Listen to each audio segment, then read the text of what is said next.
1970 के मध्य में दिल्ली एक रैपिडली अर्बन मेट्रोपोलिस बन रहा था। जैसे जैसे कैपिटल सिटी की पॉपुलेशन बढ़ रही थी और इंडस्ट्रीज इंक्रीज हो रही थी, दिल्ली का इंफ्रास्ट्रक्चर प्रेशर में आने लगा था। उस समय उत्तर प्रदेश गवर्नमेंट ने इस समस्या का सोल्यूशन निकालने का फैसला किया। दिल्ली से थोड़ी सी दूरी पर ही एक नई मेटिकुलसली प्लान्ड अर्बन सिटी बनाना, और ऐसे नोएडा का जन्म हुआ। यहाँ पे समझने वाली बात सबसे इंपॉर्टेंट ये है कि पहले नोएडा की प्लानिंग हुई है, इंफ्रास्ट्रक्चर डेवलपमेंट हुई है, उसके बाद कंपनीज और इन्वेस्टमेंट को अट्रैक्ट किया गया है। 17 अप्रैल 1976 को UP industrial area development act के तहत Noida new Okhla industrial development authority officially establish किया गया। यहाँ गवर्नमेंट का विजन एकदम क्लियर था, एक ऐसा इंडस्ट्रियल टाउनशिप बनाना जो सिर्फ दिल्ली का बोझ हल्का ना करे बल्कि रीजन में इकोनॉमिक ग्रोथ को भी ड्राइव करे। और ये सब काम एक प्लानिंग के अंडर ही हो रहे थे। Chapter 2 foundation. जैसा कि आपने देखा कि नोएडा की जर्नी का पहला स्टेप मेटिकुलस प्लानिंग था। अर्बन प्लानर्स और आर्किटेक्ट्स को टास्क दिया गया कि एक ऐसी सिटी डिजाइन करे जो इंडस्ट्रियल, रेसिडेंशियल, कमर्शियल जोन को सीमलेसली ब्लेंड करे। मतलब तीनों चीजें एक ही जगह पर सिस्टमेटिक तरीके से हो, जहाँ पर वाइड रोड हो, एफिशिएंट ड्रेनेज सिस्टम हो। इसके अलावा एक और चीज का नोएडा की प्लानिंग में काफी ज्यादा ध्यान रखा गया था, वो है ग्रीन बेल्ट्स को ब्लूप्रिंट में काफी ज्यादा इंपॉर्टेंट देना। नोएडा के हर एक सेक्टर को केयरफुली और प्लान तरीके से डिजाइन किया गया ताकि जो लैंड का यूज है उसको अच्छे से किया जा सके और प्रॉपर प्लान सेक्टर डेवलप किए जा सके, जो कि इंफ्रास्ट्रक्चर डेवलपमेंट नोएडा की ट्रांसफॉर्मेशन का बैकबोन था। इसलिए नोएडा के रोड नेटवर्क को स्ट्रॉन्ग बनाने के लिए गवर्नमेंट की तरफ से मैसिव इन्वेस्टमेंट की गई ताकि सिटी के अंदर स्मूथ ट्रांसपोर्टेशन हो सके, साथ ही दिल्ली और दूसरे नेबरिंग एरियाज के साथ बेहतर कनेक्टिविटी बन सके। और इस चीज में सबसे बड़ा जो माइलस्टोन साबित हुआ नोएडा के लिए वो था नोएडा ग्रेटर नोएडा एक्सप्रेसवे, जो कनेक्टिविटी तो इनहेंस कर ही रहा था एरिया में, लेकिन साथ में इंडस्ट्रियल ग्रोथ को भी उसने काफी ज्यादा बूस्ट किया। अभी तक जो है वो नोएडा का इंफ्रास्ट्रक्चर डेवलप हो चुका था और इंफ्रास्ट्रक्चर सेट होने के बाद ही नोएडा ने इंडस्ट्रीज के लिए अपने डोर खोले थे। स्ट्रेटेजिक लोकेशन और प्लान लेआउट होने के कारण काफी कम समय में ही नोएडा बिजनेसेस के लिए अट्रैक्टिव डेस्टिनेशन बन गया। नोएडा में तेजी से आईटी पार्क, मैन्युफैक्चरिंग यूनिट्स और इलेक्ट्रॉनिक इंडस्ट्रीज ने अपने ऑपरेशन सेटअप करना स्टार्ट कर दिया था, जिसके बाद नोएडा में एक वाइब्रेंट इंडस्ट्री इकोसिस्टम बन गया। और इस इकोसिस्टम के पीछे government policies and business incentive का भी बड़ा रोल था। और इन्हीं सब चीजों का नतीजा है कि आज नोएडा और ग्रेटर नोएडा नॉर्थ इंडिया में बिगेस्ट इलेक्ट्रॉनिक मैन्युफैक्चरिंग हब है, जहां पर वीवो, सैमसंग जैसी बड़ी कंपनियों की मोबाइल मैन्युफैक्चरिंग होती है। लेकिन नोएडा सिर्फ इंडस्ट्रीज के लिए नहीं था। इस शहर को दिल्ली में बढ़ते पॉपुलेशन के प्रेशर को कम करने के लिए ही डेवलप किया गया था, जिसके कारण यहाँ रेसिडेंशियल सेक्टर को मॉडर्न एमिनिटीज के साथ डेवलप किया गया ताकि यहाँ रहने वाले लोगों को एक हाई क्वालिटी लाइफ दी जा सके। स्कूल, हॉस्पिटल, शॉपिंग सेंटर्स को रेसिडेंस एरिया के ही अंदर स्ट्रेटेजी के तहत ही लोकेट किया गया ताकि लोगों को किसी भी तरह की कोई कमी या परेशानी यहाँ रहने में ना हो सके, जिसका फायदा हमें देखने को भी मिला। और नोएडा देखते ही देखते रियल एस्टेट का एक बड़ा हब बन गया। नोएडा में बढ़ते रेसिडेंटल हब के साथ ही नोएडा में ट्रांसपोर्टेशन की इंपॉर्टेंस को वहां की अथॉरिटी ने पहले ही भांप लिया था। नोएडा के ट्रांसफॉर्मेटिव डेवलपमेंट्स में सबसे ज्यादा हेल्पफुल रहा दिल्ली मेट्रो का एक्सपेंशन नोएडा शहर के अंदर, जिसने नोएडा को पूरी तरह दिल्ली से कनेक्ट कर दिया। मेट्रो ने सिर्फ एक रिलायबल और efficient mode of transport provide नहीं किया, बल्कि रियल एस्टेट की ग्रोथ को भी डबल कर दिया और साथ ही ट्रैफिक कंजेक्शन को भी रिड्यूस किया। इसके अलावा नोएडा में बसेस और ऑटो रिक्शा को भी ऐड किया गया ताकि शहर के सभी कोनों को नजदीकी मेट्रो स्टेशन से कनेक्ट किया जा सके। काफी बड़े एक्सप्रेसवे का निर्माण भी नोएडा में किया गया और ये डेवलपमेंट आज भी कंटिन्यूसली चल रही है। इवन नोएडा मेट्रो ने काफी ज्यादा एक्सपेंड किया अपने आप को और आज भी काफी सारे प्रोजेक्ट ऑन दी वे है। इन सब मॉडर्न चीजों को ध्यान में रखने के साथ ही नोएडा में काफी मेजर चीज पर फोकस किया गया, जिसको हम 7th चैप्टर में समझते हैं। एनवायरनमेंट को मेंटेन रखना नोएडा की प्लानिंग का एक कॉर्नरस्टोन था, सबसे इंपॉर्टेंट पॉइंट था। Green spaces, park, tree lined avenues को सिटी की डिजाइन में काफी इंपॉर्टेंस दी गई थी। Rain water harvesting, waste management, green buildings को प्रमोट किया गया। यमुना और हिंडन नदियां जो सिटी के दोनों तरफ बहती थी, वो की नेचुरल एसेट्स है सिटी के, जिनके अराउंड ग्रीन बेल्ट्स को डेवलप किया गया। इसका उल्टा अगर हम गुड़गांव की बात करें तो बेशक गुड़गांव में मल्टीनेशनल कंपनीज ज्यादा है नोएडा से। बड़े बड़े आईटी पार्क है और मानेसर जैसे IMT सेंटर्स है, जहाँ होंडा और मारुति जैसी बड़ी कंपनियों के प्लांट है। लेकिन बेसिक इंफ्रास्ट्रक्चर में गुरुग्राम काफी पीछे है नोएडा से, और वही हम अपनी वीडियो में अब आगे डिस्कस करेंगे। चलिए हम थोड़ा पीछे चलते हैं 1990 के दौर में। गुरुग्राम जो पहले गुड़गांव के नाम से जाना जाता था, उसने एक सडनली अनएक्सपेक्टेड रैपिड ग्रोथ देखी। देश के कैपिटल सिटी दिल्ली के पास होने का फायदा उठाते हुए गुड़गांव प्राइवेट कंपनीज और MNCs का हब बन गया। लेकिन जहां एक तरफ रैपिडली ग्रोथ और डेवलपमेंट हो रही थी, वहीं दूसरी तरफ प्लानिंग और इंफ्रास्ट्रक्चर के बारे में कोई बात ही नहीं कर रहा था। गुरुग्राम में तेजी से अनप्लान्ड और रैपिड ग्रोथ होने लगी। जहां जहां जिस चीज की जरूरत देखने को मिलती, वहीं पर बिना प्लानिंग के उस चीज को डेवलप किया जाने लगा।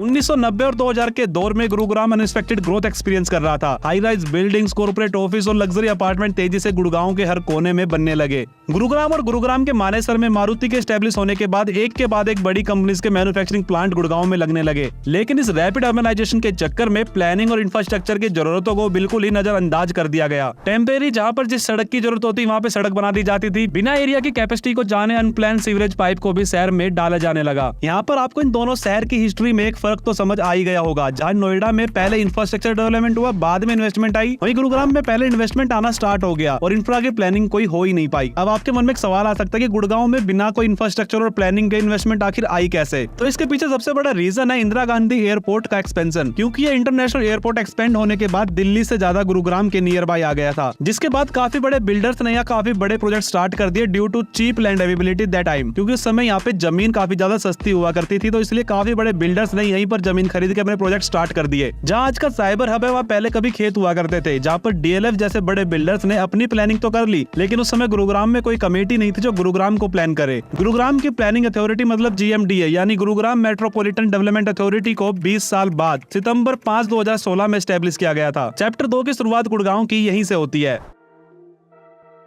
2016 से पहले सिटी के इंफ्रास्ट्रक्चर को अर्बन प्लानिंग के बिना ही एक्सपेंड किया गया। गुरुग्राम की रोड्स नैरो और पुअरली मेंटेन थी, सीवर की लाइन की कैपेसिटी का कोई अता पता नहीं था, जो अब बारिश के दिनों में सीवर्स वाटर लॉगिंग के कारण बनते हैं, और इस वाटर लॉगिंग के कारण जन्म होता है गुड़गांव की एक और बड़ी प्रॉब्लम का।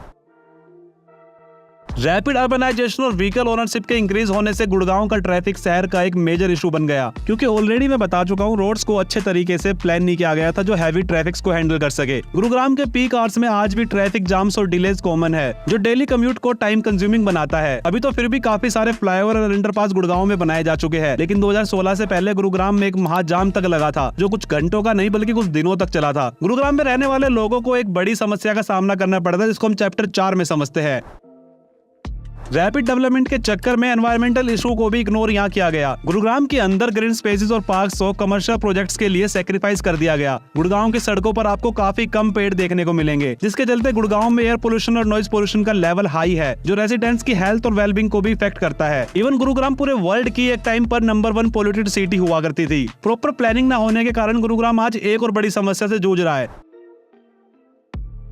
पब्लिक ट्रांसपोर्टेशन सिस्टम को भी गुरुग्राम में तरीके से डेवलप नहीं किया गया। गुड़गांव के अंदर आज भी बसेस और मेट्रो सर्विस लिमिटेड है, जो मेजोरिटी पॉपुलेशन के लिए इनफ नहीं है। इसके चलते रेसिडेंट्स को पर्सनल व्हीकल्स पर डिपेंड करना पड़ता है। अब हर किसी के पास गाड़ियां तो हो नहीं सकती, इसलिए गुरुग्राम के सभी इलाकों में आपको एक काले रंग के डीजल ऑटो आराम से देखने को मिलेंगे, जो ट्रैफिक और पोल्यूशन इशू को इंक्रीज करते हैं। इंफ्रास्ट्रक्चर एंड बाकी चीजों की प्रॉपर प्लानिंग न होने के कारण जो सबसे बड़ी प्रॉब्लम गुड़गांव को फेस करनी पड़ती है वो है अर्बन फ्लडिंग। गुरुग्राम की ड्रेनेज सिस्टम इतना पुअरली प्लान है कि हैवी रेनफॉल के टाइम पर यह सिटी अर्बन फ्लडिंग को हर साल फेस करती है। वाटर लॉगिंग के कारण रोड्स और रेसिडेंटल एरियाज डूब जाते हैं, जिसके कारण लाखों रुपए का नुकसान लोगों का होता है, क्योंकि काफी सोसाइटीज के अंडरग्राउंड पार्किंग में लाखों करोड़ों रुपए की गाड़ियां गुड़गांव में डूब जाती है। और ये समस्या इतनी बड़ी है कि लोग अपने घरों में बंद हो जाते हैं। Corporate offices and company worker को घर से काम करने के ऑर्डर गवर्नमेंट की तरफ से दिए जाते हैं। स्कूल और कॉलेजेस बंद करने तक की नौबत गुड़गांव में बारिश के दिनों में आ चुकी है। इन सब चीजों के अलावा एक और बड़ा इशू गुरुग्राम में है, जो है waste management issue. Proper waste disposal system की कमी गुड़गांव में लंबे टाइम से है। कचरा ओपनली एरियाज और रोड्स पर दिखाई देता है। ये ना सिर्फ विजुअली पोल्यूशन करते हैं, बल्कि हेल्थ और सैनिटाइजेशन इशू को भी जन्म देते हैं। आज गुरुग्राम को कैसे एक शहर को रैपिडली डेवलपमेंट ना करे उस तरह देखा जाता है, क्योंकि गुड़गांव एग्जाम्पल बन चुका है कि कैसे unplanned urbanization long term problems को जन्म दे सकता है। बिना प्रॉपर प्लानिंग और सस्टेनेबल प्रैक्टिस के सिटी का डेवलपमेंट एक बर्डन बन जाता है रेसिडेंट्स और इंफ्रास्ट्रक्चर पर। फ्रेंड्स, हिस्ट्री से आप ये लोग समझ गए होंगे कि गुड़गांव और नोएडा की प्लानिंग अलग अलग तरीके से हुई है, जिसके चलते ये इशू आज गुड़गांव फेस करता है। लेकिन इसके अलावा एक बहुत बड़ा रीजन है जो दोनों सिटीज के बीच में डिफरेंस क्रिएट करता है, जो ऑफ कोर्स गुड़गांव के लिए मानसून के दिनों में डिसएडवांटेज है, तो वही नोएडा के लिए वो काफी बड़ा एडवांटेज है। इस पॉइंट के बारे में हमने वीडियो के स्टार्टिंग में डिस्कस किया था कि सबसे इंपॉर्टेंट पॉइंट है, और वो पॉइंट है जियोग्राफिकल एडवांटेज। आपने ध्यान दिया हो तो गुरुग्राम जो है वो लोकेटेड है अरावली हिल्स के बीच में, जो अपने जियोग्राफिकल पोजीशन के कारण यूनिक चैलेंजेस फेस करता है। अरावली हिल्स से बारिश के दिनों में नेचुरली ड्रेन होने वाले पानी के रास्तों पर अर्बन डेवलपमेंट के चलते मेजर प्रॉब्लम क्रिएट हुई है गुड़गांव में। गुड़गांव में काफी सारी रेसिडेंटल सोसाइटीज और कमर्शियल कॉम्प्लेक्स को बिना प्रॉपर प्लानिंग के बनाया गया है, जो नेचुरल ड्रेनेज रूट को ब्लॉक करते हैं। मानसून के दिनों में भारी बारिश के कारण हिल्स का सारा पानी बहकर गुड़गांव में आता है, और रिसर्च में ये भी पता चला है कि काफी बरसाती नदियां पहले जो गुड़गांव से होकर निकलती थी, जिनका रास्ता अब ब्लॉक हो चुका है।